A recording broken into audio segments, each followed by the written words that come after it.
Jangan lupa like, subscribe, dan share ya. Bismillahirrahmanirrahim.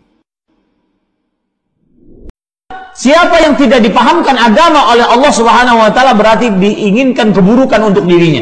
Maka lihat presentasi ilmu agama dalam diri kita. Berapa banyak ilmu agama yang kita miliki, dari mulai akidah kita, sholat, puasa, zakat, haji, baca Quran. Berapa banyak ilmu yang kita ketahui tentang sholat, tentang puasa, tentang zakat, tentang haji, tentang umrah, tentang macam-macam perkara agama. Maka itu berarti tanda kebaikan dalam diri kita. Sebesar ilmu agama yang kita miliki, sebesar itu pula tanda kebaikan dalam diri kita. Maka jangan bosan-bosan menuntut ilmu agama. Lalu kalau seandainya IQ-nya rendah, kemudian dia bodoh tentang ilmu agama, maka kita katakan tidak. Ilmu agama tidak membutuhkan hanya IQ, tetapi ilmu agama membutuhkan ilmu dan hidayah, petunjuk dari Allah Subhanahu wa ta'ala. Dosa besar yang berupa larangan dianggap biasa. Di antaranya, perhatikan, Rasul sallallahu alaihi wasallam bersabda, "Sayakunu fi akhir hadhil ummah khasfun wa maskhun wa qadhfun." Nih perhatikan, akan terjadi di tengah umat ini, di akhir umat ini, khasfun. Apa itu? Bumi menelan, likuifaksi. Wa maskhun, apa itu? Perubahan bentuk wajah. Wajah cantik berubah menjadi monyet. Wajah ganteng berubah menjadi babi. Perubahan bentuk wajah. Qadhfun, apa itu? Hujan batu. Kemudian para sahabat bertanya, qila ya Rasulullah wa mata dzalik? Wahai Rasulullah sallallahu alaihi wasallam, kapan itu terjadi? Perhatikan. Dan ini sayangnya dianggap biasa. Kata Rasul sallallahu alaihi wasallam, kapan itu terjadi? Idza dhaharatil qayyinat, jika telah nampak wanita-wanita berjoget sambil bernyanyi, goyang dua jari. Kadang-kadang nenek-nenek goyang dua jari, subhanallah. Di Instagram, betul apa betul? Jauhi, tobat, takut kepada Allah. Itu dosa yang dianggap biasa, pendatang musibah.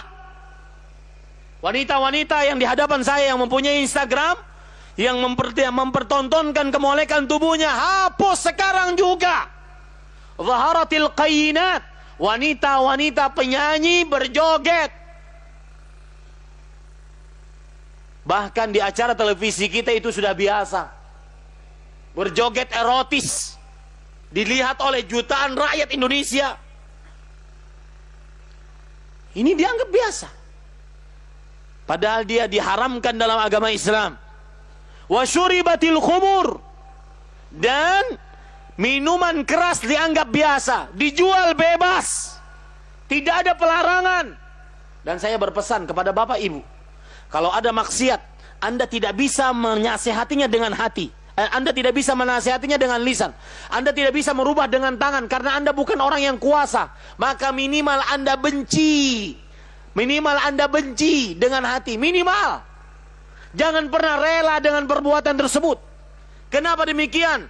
Karena kata Rasulullah sallallahu alaihi wasallam, apabila ada maksiat, idza umilatil khati'atu fil ard, jika telah nampak maksiat di muka bumi, kemudian tidak ada yang mengingkarinya, yushiku an ya'ummahumullahu bi'iqab, Allah hampir saja menghancurkan, mengirimkan kepada seluruhnya dengan siksa. Jadi yang bermaksiatnya kena, yang tidak bermaksiatnya kena. Karena yang tidak bermaksiat pun rela dengan perbuatan tersebut, tidak mengingkari dengan hati.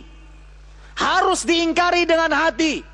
Kalau tidak bisa menasihati dengan lisan, kalau tidak bisa merubah dengan tangan, ingkari minimal dengan hati.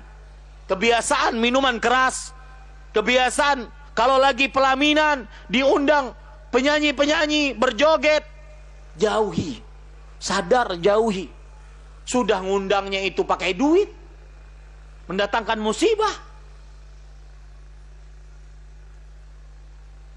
Ini Bapak Ibu saudara-saudari.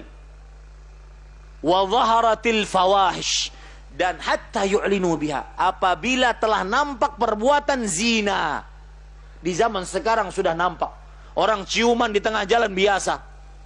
Anak-anak SMP, SMA berpelukan laki-laki perempuan sudah biasa. Bahkan yang anehnya kadang-kadang, perhatikan, yang anehnya kadang-kadang di zaman sekarang, orang tua sedih apabila malam minggu anaknya tidak diapelin. Sedih dia. Sabar ya nak, insya Allah minggu depan ada yang ngapelin kamu nak. Tapi kalau sudah diapelin, dibawa anak perempuannya, lalu kemudian bunting, baru tahu rasa. Dan saya berpesan kepada wanita-wanita yang ada di depan saya, perhatikan baik-baik.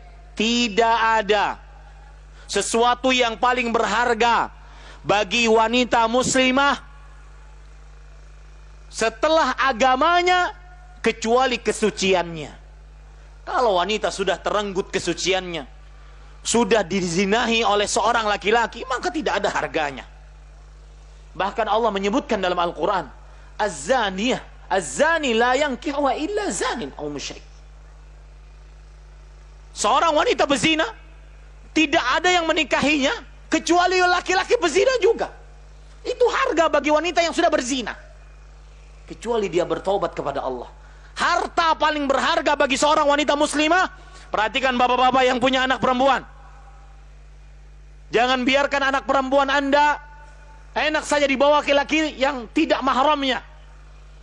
Kita harus ketat terhadap anak perempuan kita, daripada kita nanti berhadapan di hadapan Allah Subhanahu wa taala.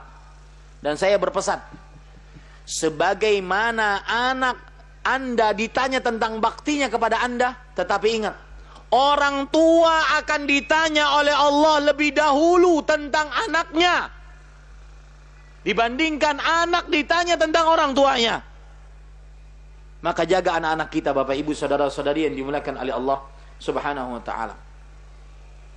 Jangan sampai berbuat zina, karena kesucian adalah harta paling berharga yang dimiliki oleh seorang muslimah. Jangan pernah mau dibelai, dielus, dipegang, dipeluk, dicium, dizinahi, digauli, kecuali oleh laki-laki yang mengatakan, saya terima nikahnya. Ya, nih terutama nih pemuda-pemuda, jangan tergoda dengan pacarmu. Karena kalau seandainya dia benar laki-laki, dia akan datang kepada rumah orang tuamu dan mengatakan, Pak, anak perempuan Bapak sudah mengambil isi hati saya. Saya ingin menikahinya. Ini baru laki. Ini baru calon mantu yang benar-benar super duper.